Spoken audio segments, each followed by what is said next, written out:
Hello guys, magandang hapon. Ito, nagpe-prepare tayo ng panglabatiba. Yan,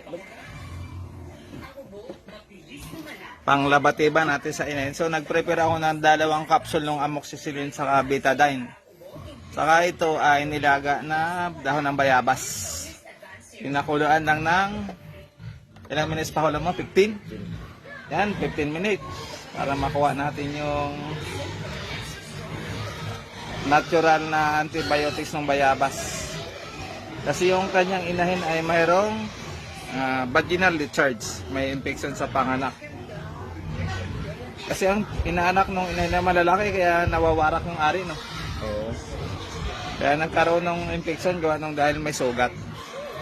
So ang tawag dito ay ilabatiba natin. So itong ang betadine, i-mix natin. 20 ml ang ilalagay kong betadine, punuin ko ito. Ang betadine ay napakagaling sa anumang sugat, mapalabas, mapaloob, external sa internal. Ay pinapatay ng betadine ang mga bakterya cause ng infection ng matres ng inahin. Ayan.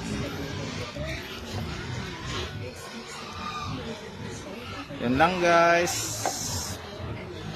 Gandang hapon sa ating lahat na magbababoy.